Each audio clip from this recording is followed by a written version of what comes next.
Good day, ladies and gentlemen. Thank you for standing by, and welcome to the Pure Storage third quarter fiscal year 2022 earnings release conference call. At this time, all participants are in a listen-only mode. At the conclusion of our prepared remarks, there will be a question-and-answer session. If anyone should require assistance during the conference, please press star 0 on your touch-tone pad at any time. As a reminder, this call is being recorded. I'd now like to introduce your host for today's conference call, Mr. Sanjot Khurana. Mr. Khurana, please go ahead. Thank you and good afternoon. Welcome to the Pure Storage third quarter fiscal 2022 earnings conference call. My name is Sanjot Khurana, Vice President of Investor Relations at Pure Storage. Joining me today are our CEO, Charlie Giancarlo, our CFO, Kevin Chrysler, and our CTO, Rob Lee. Before we begin, I would like to remind you that during the call, management will make some forward-looking statements which are subject to various risks and uncertainties.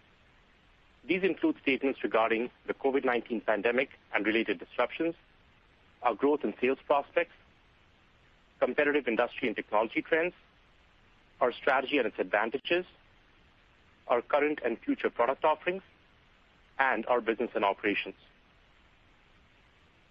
Any forward-looking statements that we make are based on facts and assumptions as of today, and we undertake no obligation to update them. Our actual results may differ materially from the results forecasted, and reported results should not be considered as an indication of future performance. A discussion of some of the risks and uncertainties relating to our business is contained in our filings with the SEC, and we refer you to these public filings.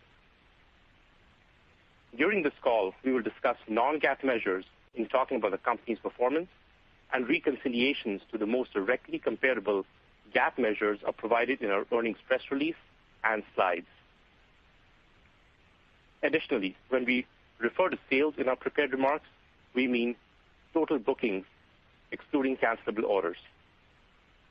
This call is being broadcast live on the Pure Storage Investor Relations website and is being recorded for playback purposes. An archive of the webcast will be available on the IR website and is the property of Pure Storage. With that, I'll turn the call over to our CEO, Charlie Giancarlo. Welcome, everyone. As American families and many of you get ready for Thanksgiving, all of us at Pure extend to you our thanks for joining us today to discuss another terrific quarter. We are very pleased with our Q3 results, which demonstrate what can be achieved when great innovation and enthusiastic customer focus work together. Our Q3 revenue was up 37% year over year, with double-digit quarter-over-quarter growth across all product lines and across both U.S. and international markets. We are also pleased with our strong profitability trend continuing through this fiscal year. With a sustained and steady growth across all key regions, products, and customer segments, Pure continues to take share in this large and growing market. Our strategy to deliver a modern data experience to our customers and partners continues to lead the industry with new firsts almost every quarter as we deliver on all aspects of the modern data experience, modernizing data infrastructure, operations, and applications. This quarter, we announced the latest additions to our product portfolio that bring storage and applications even closer together. Pure Fusion, our new software-defined, multi-cloud, self-service storage environment, is a major advance that will allow customers to better manage their data in a multi-cloud environment while enabling developers to deploy sophisticated data storage services on demand. We also announced Portworx Data Services, which will further allow those self-same developers to quickly deploy production-grade data services on Kubernetes.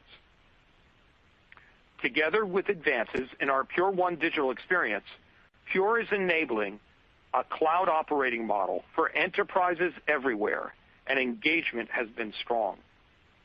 Our next announcement on December 8th will push infrastructure modernization even further and extend the breadth of our FlashArray platform. Today, all of Pure's capabilities are available as a service. We continue to see strong growth across Evergreen, Pure as a Service, and Portworx, which together represent a third of our revenues. Gartner has once again validated Pure's leadership in both of their storage Magic Quadrants, recognizing our execution and vision in primary storage and in the rapidly growing file and object market for unstructured data. Given our speed and breadth of innovation, it should not be a surprise that more and more customers are purchasing the full Pure portfolio.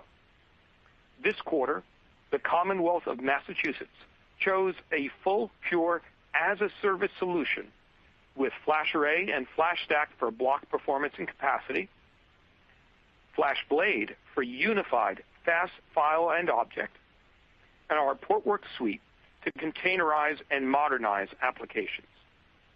The Commonwealth of Massachusetts said that what put Pure ahead of the competition was our ability to provide them with what they describe as a data plane as a service offering that can work with any data type, provide ransomware protection and rapid recovery, and scale seamlessly, all delivered through an SLA for transparency, reliability, and cost effectiveness.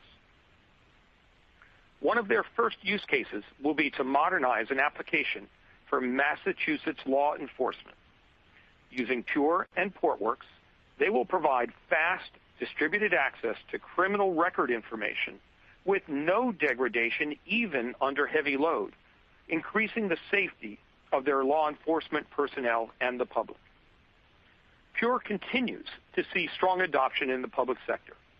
State and local governments and agencies have long been a strong segment for Pure. I am pleased that we are seeing steady progress and traction with U.S. federal and international governmental agencies. For instance, we now have deployments in all 3 branches of the U.S. federal government and 3 branches of the U.S. Department of Defense. Enterprise and commercial markets continue to experience strong growth. Pure is proud to deliver our modern data experience to now more than 50% of Fortune 500 companies and almost 50% of Fortune's Global 500 list companies, which speaks to the universal appeal of our portfolio. I will now turn briefly to 2 topics very much in the news and on investors' minds. Our global customers and prospects are beginning to appreciate the power and green advantage of Pure. And by power, I am not referring to IOPS or throughput, and by green, I am not referring to our Evergreen subscriptions. Simply speaking, Pure's products use dramatically less energy and create far less waste than competitive offerings. We take this expanded scope and responsibility very seriously and look forward to publishing our first environmental, social, and governance report early next calendar year. When customers learn how much our solutions reduce energy, space, and waste in their environmental footprint, Pure becomes a true partner in helping them achieve their ESG objectives. Supply chains are on everyone's mind, and no company is immune to this disruption. As we have reported in the past, Pure has built a very robust supply chain based on strong, open, and trusted relationships with our partners. Our strategy incorporates manufacturing and operations in multiple sites and on multiple continents to enable flexibility, resilience, and global responsiveness. This past quarter, global semiconductor availability was more challenging than last quarter, and we expect this environment to continue into next year. However, our operations team and the strong partnerships we've built with our suppliers have continued to work well, minimizing impacts to our customers and our business. Knowing that our products are helping people all over the world is incredibly motivating to our team. I am proud of how well Pure employees have innovated, executed, and delivered our modern data experience to customers despite the continuing COVID environment and the many other challenges they may individually face. I'd like to give a special shout out and congratulations to our new Chief Revenue Officer, Dan Fitzsimmons, who, in his 6 years at Pure, has risen to every challenge we've thrown at him, most recently leading our Americas business to increasing excellence. Dan's elevation is indicative of the deep leadership and bench strength we have across the company. Given the effectiveness of our team, the quality of our products, and the strength of our customer and partner relationships, the future remains bright for Pure. Kevin, over to you. Thank you, Charlie, and good afternoon. We are very pleased with the continued robust demand across our entire portfolio, as well as our execution, delivering both strong revenue growth and operating profit during the quarter. The high demand we saw this quarter was balanced and was evidenced by our sales 41%, excluding cancelable orders. Also includes sales of FlashArray//C to one of the top 10 hyperscalers. Our suppliers continue to execute, minimizing disruptions for our customers despite an increasingly of our subscription business that grew approximately 38% year over year. Subscription ARR, or annual recurring revenue, was $788 million at the end of Q3, growing at 30% compared to last year. Active subscription contracts as of the last day of the quarter, plus annualized on-demand revenue. Remaining performance obligations, or RPO, which includes our committed and non-cancelable future revenue, was over $1.2 billion, growing at 27%. We saw an improvement in new customer acquisition with 345 new customers, representing 12% year-over-year market segment and our solutions portfolio. Our total customer count, 100 customers, which includes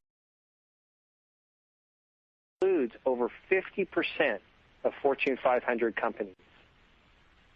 Now turning to additional specific financial results for the quarter. Total revenue grew 37% to approximately $563 million.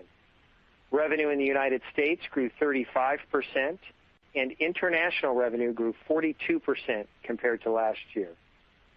With the strong demand this quarter, including the sale of FlashArray//C to one of the top 10 hyperscalers, product revenue was very strong, growing approximately 37%.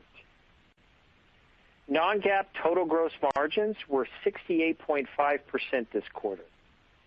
The decline in non-GAAP total gross margins, both sequentially and compared to the last year, is driven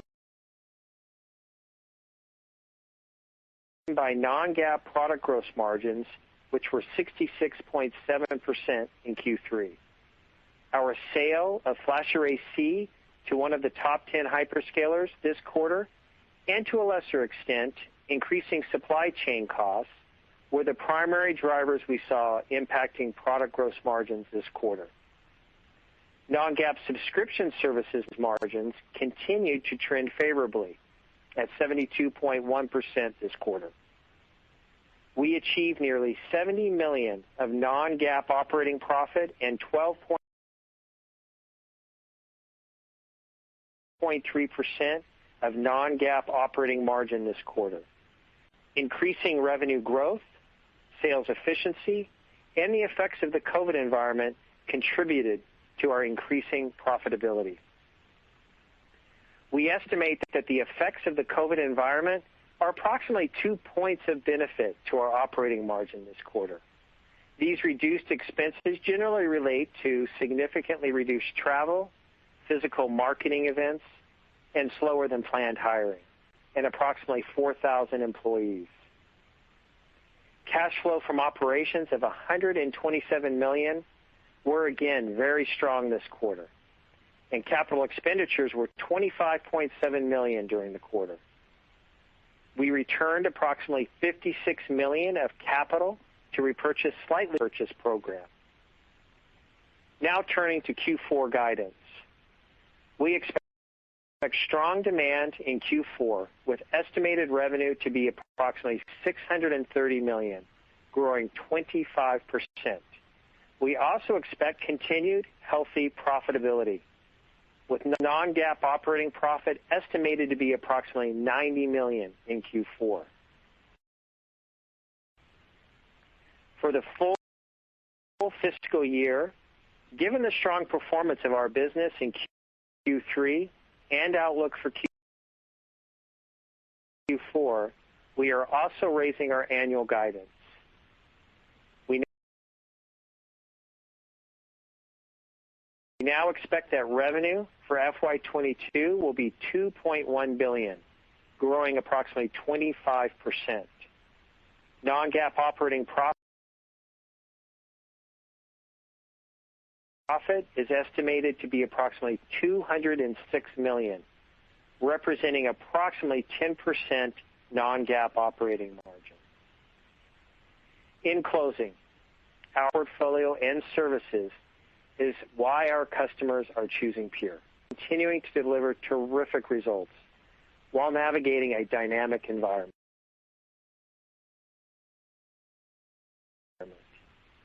With that, I will turn it over to the operator so we can get to your questions. Thank you. Ladies and gentlemen, if you have a question, in the interest of time, we ask that you please limit yourself to one question and one follow-up question. Once your questions have been answered, please jump back into the question and answer queue. We'll pause for just a moment to compile the Q&A roster.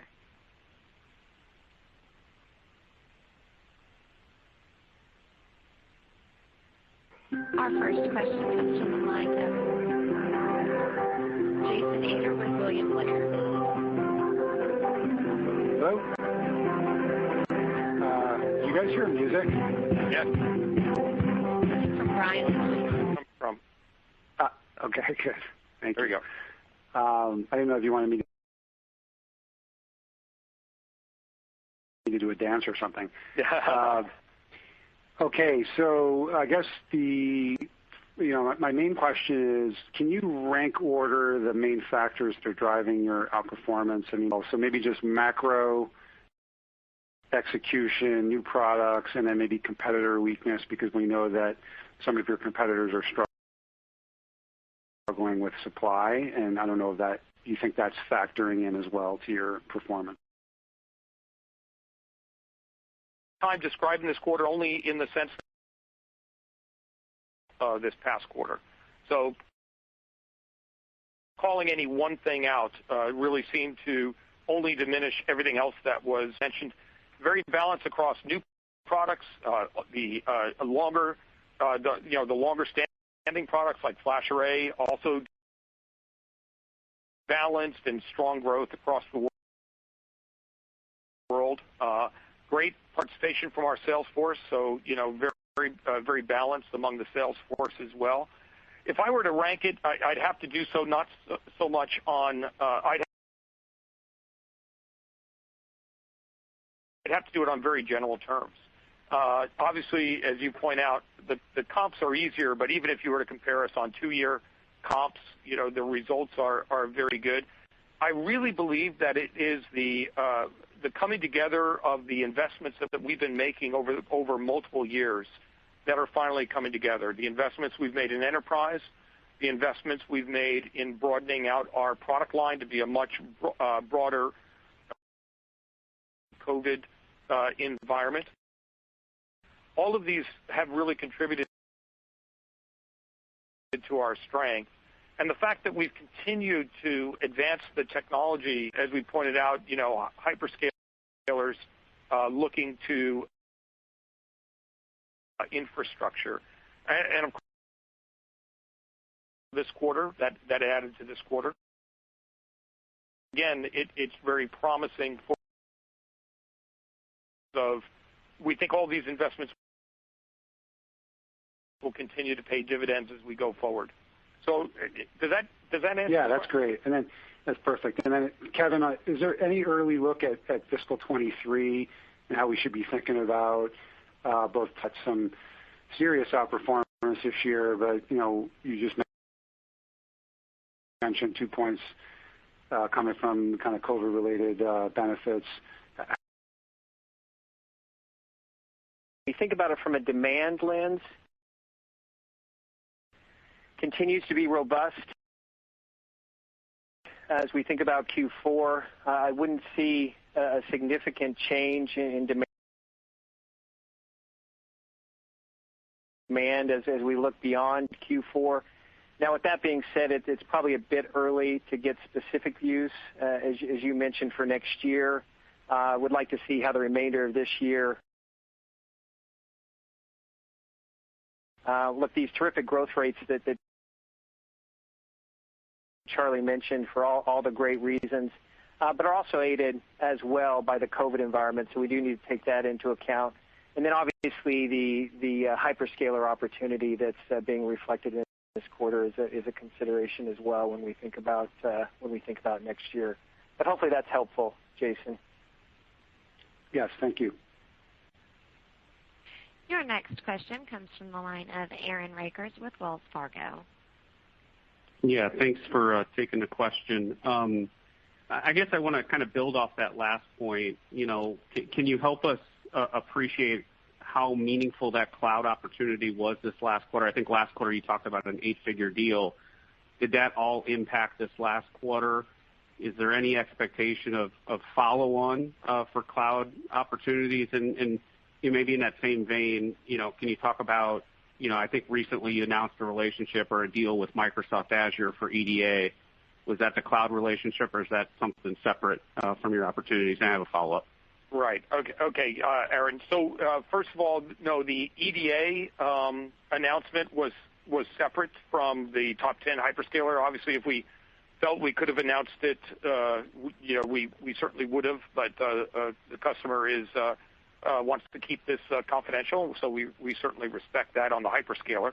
But the EDA one is one that, yes, we work very closely with Microsoft to develop it, where customers wanted to have very high-speed performance on EDA workloads. And it's not necessarily restricted, or we don't believe that the architecture is restricted to EDA workloads, but we think that it's something that's going to scale well for us. So we're looking forward to that.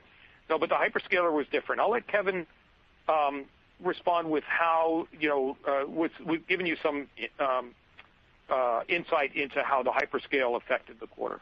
Yeah, and it's not that different than how we were talking about it last quarter as part of our guide. But hey, if you think about, with the quarter being completed, if we were to exclude the hyperscaler opportunity that came through this quarter, our year-over-year growth would more likely be in the high 20s is a good way to be thinking about it. Okay, and that's helpful. And just so I understand, there's nothing embedded in this quarter from a hyperscale top 10 win. We announced the win last quarter, but we booked it and fulfilled it this quarter. So that is in Q3. Okay, and then yeah. Yep. And then as the quick follow-up, I'm just curious on gross margin. I know you talked about the hyperscale deal impacting gross margin, but product gross margin, cost headwinds and stuff. Do we think that those start to abate? Do you feel comfortable still that that 70% plus gross margin that you outlined at the Analyst Day is achievable, and how should we think about that next couple quarters? Thank you. Yep, that sounds great. And that gross margin, I think on the 70% was more akin to the our subscription business. But hey, when we think about it from a product gross margin or a total perspective, look, the largest driver really this quarter was the hyperscaler opportunity. It did have some headwind, obviously, with the increasing component costs that we saw in the quarter, but that would be a much lower driver, if you will, in terms of what we saw in the sequential and year-over-year drop in product gross margins. And hey, when I think about looking into Q4, I do expect our product gross margins will normalize back to what we typically see in the high 60s is a good way to think about it. And that's even obviously considering the cost increases that we're contemplating. Thank you. Yeah. Your next question comes from the line of Simon Leopold with Raymond James. Thanks. Appreciate you guys taking the question. I wanted to maybe just get a better sense of where you are in terms of the pure software product revenue or contribution within the mix. So I know Pure Fusion is new, but Portworx has been around a bit. Is this something you could break out for us? Well, Simon, as you probably know, my bias is to not give details on, especially on new products as they grow, not to break them out.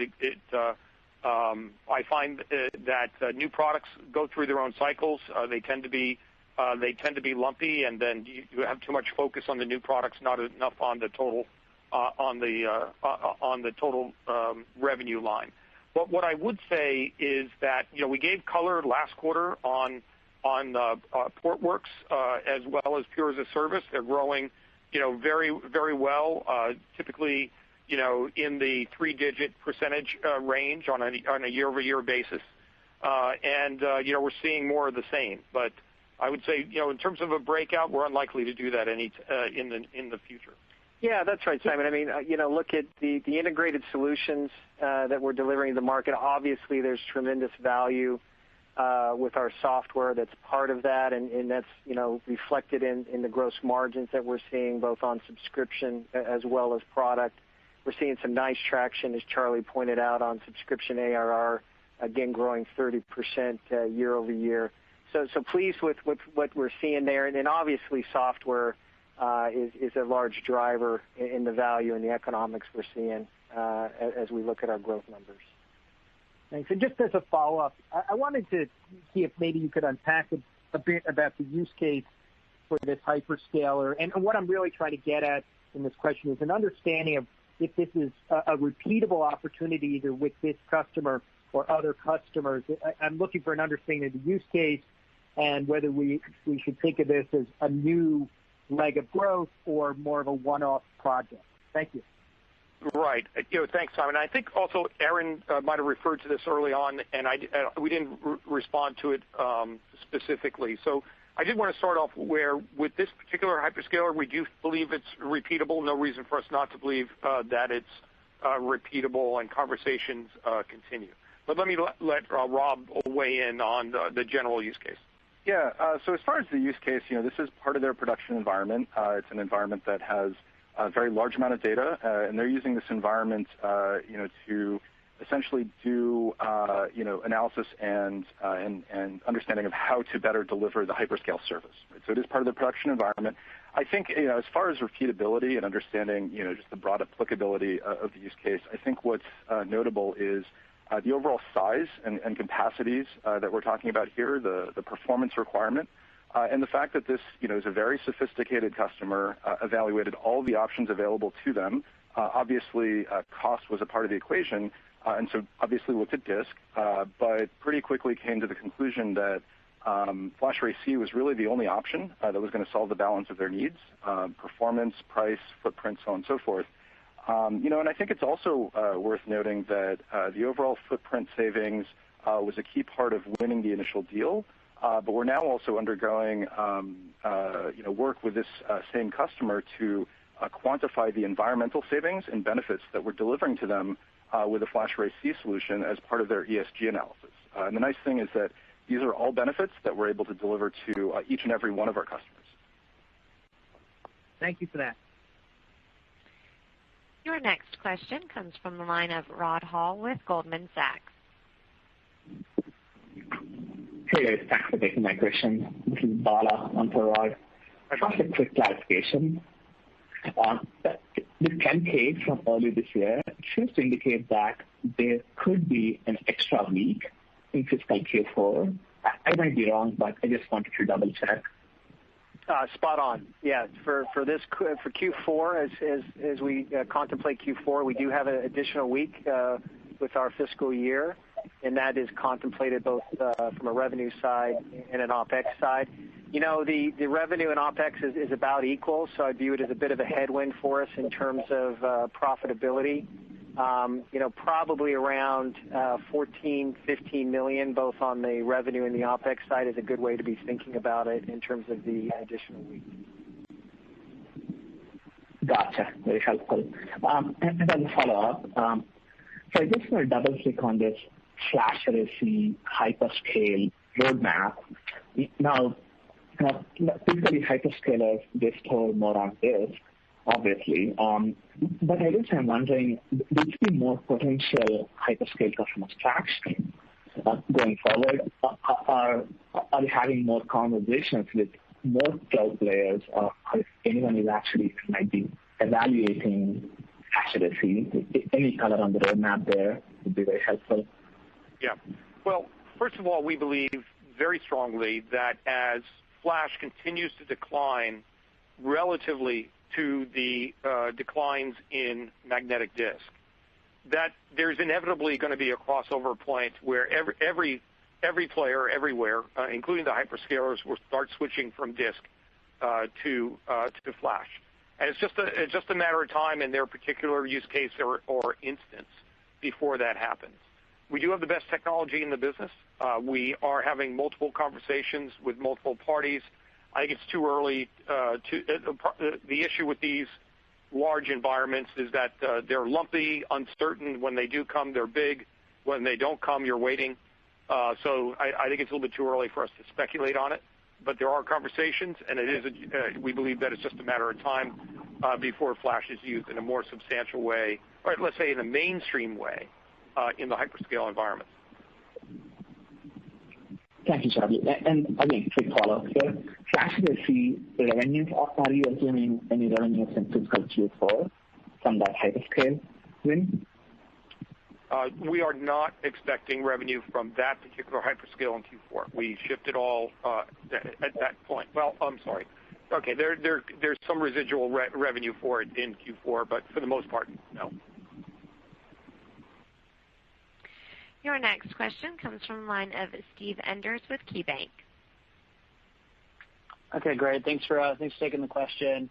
I just want to touch a little bit more on the 4Q guide. Pretty strong revenue that you're expecting to see there, but just kind of wondering kind of what's built into the assumptions within that guide, and how should we be thinking about kind of how the macro environment has played out over the past 90 days that's leading to the raise guide here?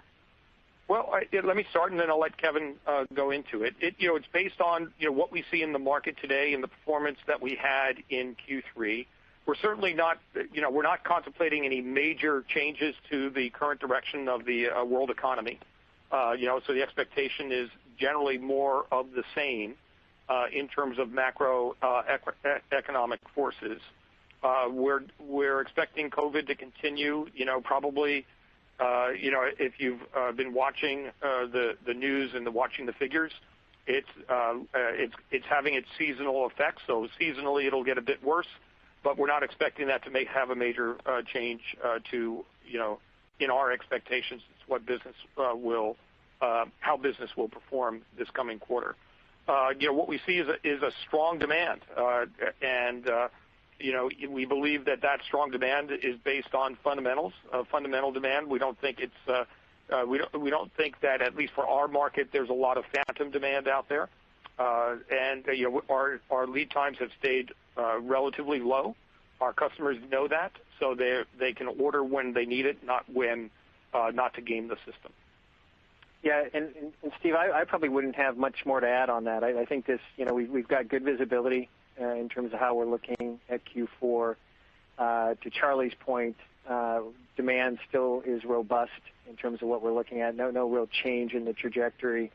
Understanding, that there's a little bit more in terms of what we're seeing on a wave of COVID on the European front. But again, I don't think those will be meaningful drivers as we think about Q4.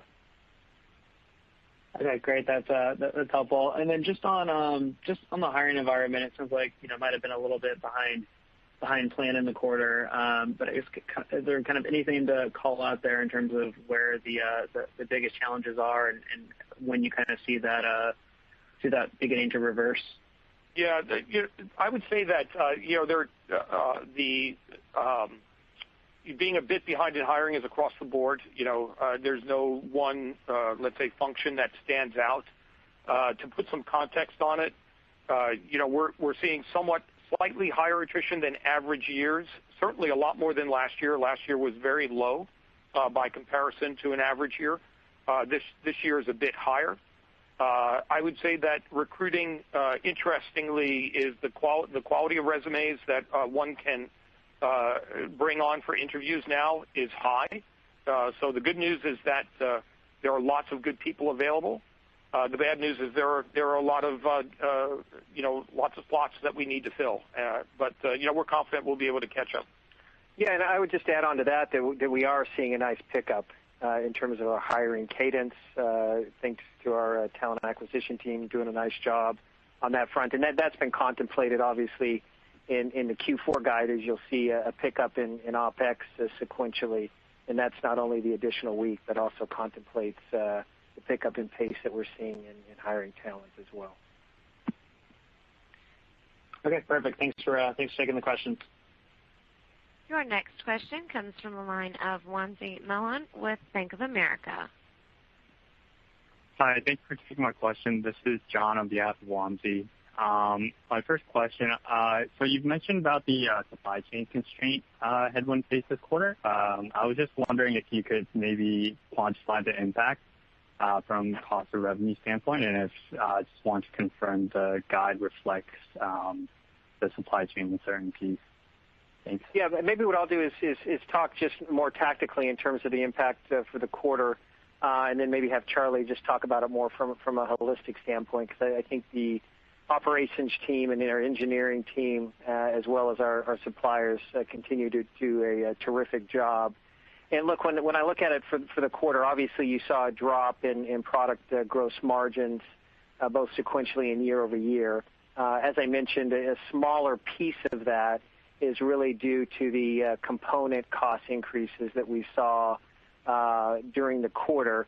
That was moderated slightly by the fact that our ASPs are still quite stable and we're quite competitive in the marketplace. But with that, I'll turn it over to Charlie to give some more holistic macro comments. Yeah, on the macro side, we see all costs associated with the supply chain, so component transformation and logistics costs, have all increased. On an annual basis, we think on the order of approximately 10%.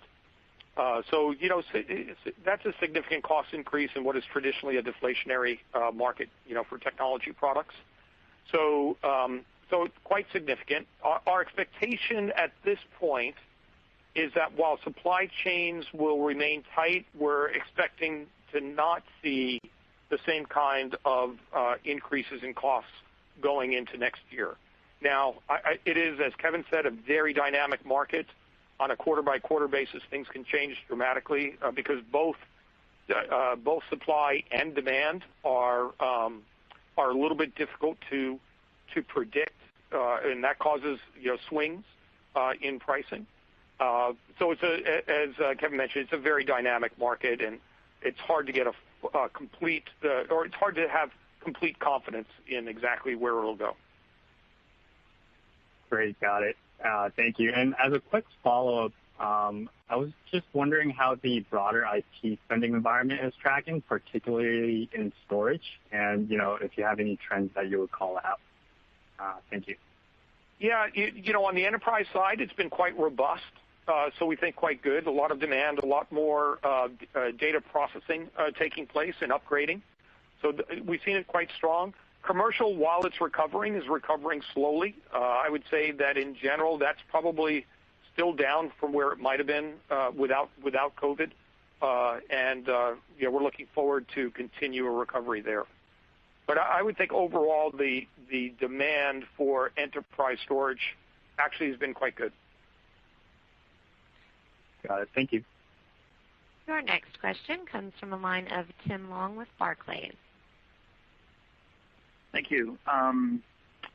Maybe, Charlie, if you can talk a little bit, or Kevin, if you want to chime in, Just, obviously good margin performance in the quarter. Just curious how, I know you don't have much of next year, but going to be a lot of moving parts, I guess, with some of the benefits becoming offsets with return to work and things like that. So kind of how are we thinking about leverage over the next year or two in the model? And then second, I wanted to just go back to the hyperscale and FlashArray//C if I could.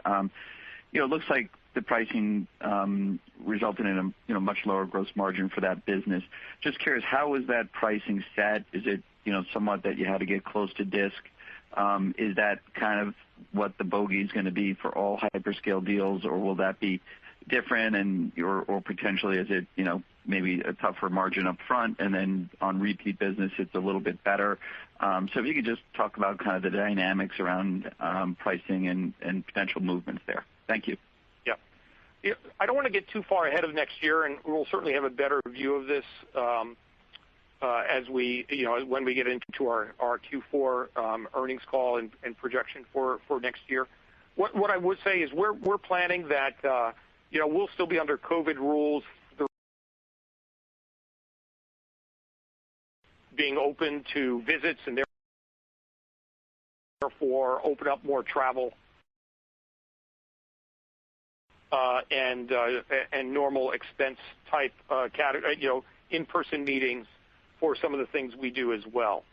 So we'll see about a half a year of a return to more investment, and so I think what you're going to see is a gradual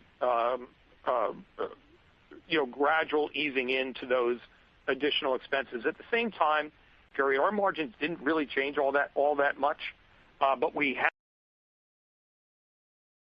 in terms of productivity. Certainly, in our sales and marketing organization, and we think increasingly over time in our engineering organization. And so we are expecting to see more leverage really on a continuous basis based on scale. Yeah, and I'll just chime in a little bit more on that, and then we can move to the hyperscaler topic. But when we think about the full fiscal year with our guide, 10% non-GAAP operating margin, we're thinking about 2 to 3 points of that is tailwind from COVID-related aspects, whether that's less travel, whether that's less physical events from a marketing standpoint, or from a hiring standpoint. And obviously we're seeing a nice pace and uptick on hiring. We expect that to continue. And so when I think about next year, and it's still too early to get too specific, but I would COVID. So hopefully we're giving you some nice roadmap in terms of how we're thinking about that. Right. Good thing. On C, I'll go back to that. On C, we expect that a large portion of C sales to this hyperscaler, but also potentially others, will be replacing, if not replacing, usually it goes into new builds, but the new builds would be for them to look at flash rather than disk, and so that they'll be comparing the price to their existing disk design. And as such, the early wins will probably be lower margin, but will improve over time, both as flash costs improve, but frankly, as they gain more experience with Pure as a provider. Okay, thank you. Comes from the line of Karl Ackerman with Cowen. Yes. Thank you. Good afternoon, gentlemen. Kevin, two questions, please. From product revenue, supply chain constraints you mentioned, I'm curious whether the upwardly revised outlook for January is also driven primarily, particularly given your planned expansion of your FlashArray platform that you highlighted in your prepared remarks. If you could comment on that, that would be helpful. Yeah, and I guess my view on this, and I'll let Charlie and Rob add some comments, fueled by high demand across our portfolio, which is that translates to the growth rates you're seeing in product revenue. But obviously, we're also seeing good traction with our subscription business, 30% growth in our subscription ARR, and obviously that's going to have a lag before that works its way to the P&L. But this comes back to how balanced the demand and strength is that we're seeing across the board, whether that's specific to our subscription business. That's really the storyline here, is the balanced strength that we're seeing across the board. But Charlie or Rob, any other points you'd add on that front? I think that answers it, Kevin. I think what you're seeing is strong demand for our product, subscription base. Of course, we always want to allow the customer to buy in the way in which they want to buy rather. But we're expecting. I would say we're expecting this quarter, this Q4, to be balanced as well. So we are seeing, just to be clear, we're seeing good growth in Pure as a Service, and obviously the way that works from, given that it's ratable, that starts off slow, so you don't see it, quite as readily. But again, I expect it to be balanced going into this quarter. That's helpful. Thank you. I guess as my follow-up, I did want to touch on margins a little bit. It seems that the entire upside in your revenue outlook for January is falling directly to operating income, which is quite impressive. Now that is quite impressive, and now operating margins are in line with your long-term outlook. On one hand, it seems you're benefiting from volume leverage. On the other, you're at least offsetting the rising input costs through pricing actions. See margins improving or may improve as subscription revenue next year. Thank you. Yeah. Well, as we've said in the past, we don't price on a cost plus basis. We price based on competition in the market. Customer is newly negotiated with other. And as such, we're responding the pricing of our competitors rather than, let's say, a standardized discount for that customer. Many of our competitors do operate on a cost-plus basis, and so with the rising costs that exist in the market, that finds its way into the price negotiation. So because of that, we do expect that for the most part, ASPs and costs, we expect relatively stable margins. It'll vary based on mix, obviously the hyperscaler deal, but for the most part, we think it'll stay relatively stable regardless of costs. Now, part of the mix as well is, in fact, as you point out, the subscription offerings. We expect long-term that those subscription offerings, because they will have higher value, will be providing more services in the subscription offerings than we do in the straightforward capital sale. And as such, we expect those margins to be significantly, over time, be above our reported, standard reported margins. Yeah, and just to be clear, Carl, our view on subscription margins really hasn't changed since our Analyst Day and our communication and expectations on that. But to Charlie's point, with the growth of Portworx and as we scale our Pure as a Service offering with Cloud Block Store, that clearly is going to give us some tailwinds as we think about it longer term for our subscription gross margins. Shorter term, to your point, we are very much pleased with what we're seeing in terms of increased profitability, even considering the tailwind from COVID. So we like what we're seeing. We'll definitely still trade and prioritize growth, but we very much of the belief that we can drive growth and increased operating leverage as well. Thank you.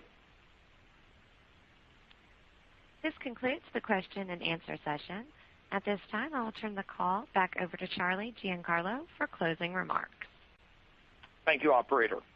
Pure has been preparing for this next phase of our growth for several years, building breadth in our product line, developing operational excellence in our functions, industry partnerships and vendor relationships, and most importantly, I want to thank our investors and our employees for their trust and their patience.